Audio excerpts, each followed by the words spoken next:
बघा नीट. नमस्कार, सुप्रभात, गुड मॉर्निंग. आपण पाहता एबीपी माझा. मी श्रुती कुलकर्णी. या बुलेटिन मध्ये आपल्या सगळ्यांचं स्वागत. मैत्रीबोध प्रकाशनचे दादाश्री यांच्या आध्यात्मिक प्रवचनाने आजच्या दिवसाची सुरुवात करूया.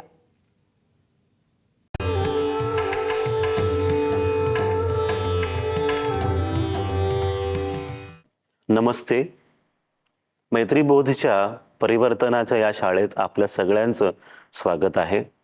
आपण आज एक प्रश्न घेणार आहोत. हा प्रश्न विचारलेला आहे स्नेहाजींनी. कित्येकदा तुम्हाला सगळ्यांना कधी ना कधी हा प्रश्न आला असेल. कुठे तुम्ही विचारतात, कधी आतमध्येच हा प्रश्न येत असतो सतत, की जर मी चांगलं काम करतोय आणि जर लोक माझ्याकडे पाहत आहेत वाईट नजरेने, तर त्याचा प्रभाव माझ्यावरती पडतो का? कधी असं वाटतं ना, लोक जळतात माझ्यावरती की मी चांगलं काम करतोय, प्रसिद्धी मला मिळते, मग त्यांची नजर लागते का मला? त्याच्यामुळे माझ्या जीवनात काही बदल घडून येतो का? हा प्रश्न खूपदा किंवा अचानक आपल्याला कुठेतरी असा येऊन स्पर्श करून निघून जातो की अरे, त्याच्यामुळे तर वाईट झालं नाही, त्यांनी माझ्याबद्दल वाईट विचार केला म्हणून तर माझी प्रगती थांबली तर नाही.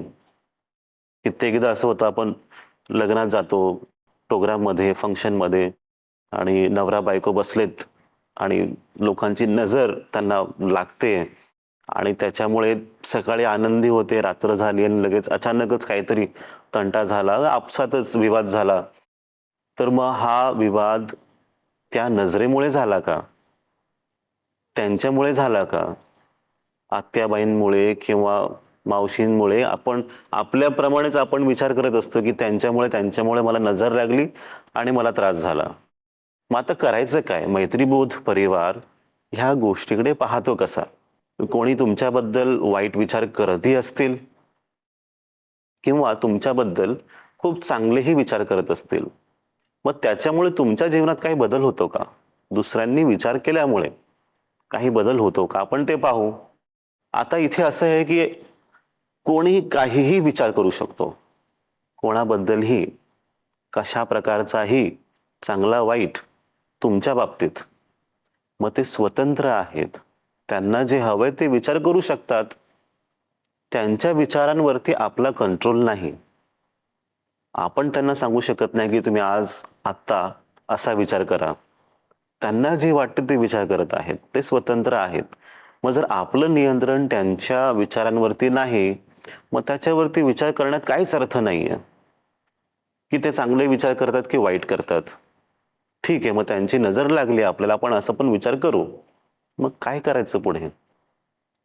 इथे एक गोष्ट समजून घ्या की तुमच्या जीवनात ज्या पण गोष्टी घडतात, जे पण होतं तुमच्या जीवनामध्ये, त्याचं संपूर्ण कारण आपण पाहिलं की कोणामुळे होतं हे, तर तुम्ही स्वतःच. कारण की तुमचे कर्मभोग आहेत. तुमच्या विचारांमुळेच तुम्हाला अनुभव मिळतात, तुमच्या कर्मामुळेच भोग होतात, त्यांच्यामुळे नाही. दुसरा व्यक्ती तुमच्या जीवनावरती नियंत्रण नाही करू शकत. दुसऱ्या व्यक्तींमुळे तुमच्या जीवनात नाही अनुभव बनत. तुमचे अनुभव तुमचे असतात, त्यांचे अनुभव त्यांचे आहेत. तुम्हाला स्वतःसाठी ठरवावं लागतं की तुम्हाला काय करायचंय. तुम्हाला असं वाटतं त्यांच्यामुळे तुमच्या जीवनात वाईट होत आहे, तर तुम्ही स्वतःला असं पहा की अरे, त्यांच्यापेक्षा मी असं कमजोर नाहीये, त्यांच्या समोर मी कमजोर व्यक्ती नाहीये. तुम्ही घाबरलात का? भय आलं का? की त्यांची नजर लागली म्हणजे वाईट झालं? कित्येकदा लोक भेटतात आणि सांगतात, दादा मला लगेच नजर लागते, मी खूपच संवेदनशील आहे, मी लोकांना भेटायला जातो, चांगलं बोलतो, लगेच नजर लागते. आता हे कधी कधी असं वाटतंय की तुम्ही स्वतःचीच एकदम, बोलतो ना आपण की चांगलं बोलायचं आहे, एक गर्व म्हणून की मीच चांगला. तर आपण जेव्हा असा विचार करत असतो ना, तर आपण स्वतःलाच बांधतोय. त्यांची नजर लागली, माझं वाईट झालं, आता मी काय करू? आपण जेव्हा पण लोकांना भेटत असतो, आपण हेच सांगतो, मी चांगला आहे, संवेदनशील आहे, लोकांची पटकन नजर लागते, वाईट झालं. आता किती वेळच आपण हेच रडगाणं लोकांना सांगणार आहोत? कुठेतरी तुम्हाला विचार करावा लागेल की मी त्यांच्यापेक्षा, लोकांपेक्षा मी मजबूत आहे, मी स्ट्रॉंग आहे. मी सगळ्या गोष्टी सांभाळू शकतो. माझ्या जीवनात जे होते हे माझ्यामुळेच होतं किंवा आजूबाजूच्या वातावरणामुळे घटना घडतात. त्यांच्यामुळे नाही, त्यांच्या विचारांमुळे नाही. जेव्हा पण तुम्ही स्वतःला कमजोर समजता, मग तुम्ही समजा की मग त्यांच्या विचारांमुळे तुमच्या जीवनात काहीतरी घटना घडत आहे तुमच्या मताप्रमाणे, जे तुम्हाला वाटतं. तुम्ही स्ट्रॉंग झालात की सगळ्या गोष्टी तुमच्याच मनाप्रमाणे होतील. स्वतःवरती विश्वास ठेवा की मी करू शकतो. मी जे निर्णय घेतलेला आहे जीवनात करण्यासाठी, जी माझी दिशा आहे, जो माझा संकल्प आहे, माझा जो ध्येय आहे जीवनात, मी जे स्वप्न पाहिलेलं आहे, त्या स्वप्नासाठी मी सतत कार्य करत राहणार, सतत काम करत राहणार. हा एक विचार तुम्हाला पकडून ठेवावा लागतो. त्यांच्यामुळे, दुसऱ्यांमुळे हा विचार सोडायचा नाही किंवा कमजोरी करायचा नाही. जे मी ठरवलंय ते मी करणार आणि ते प्राप्त करणार.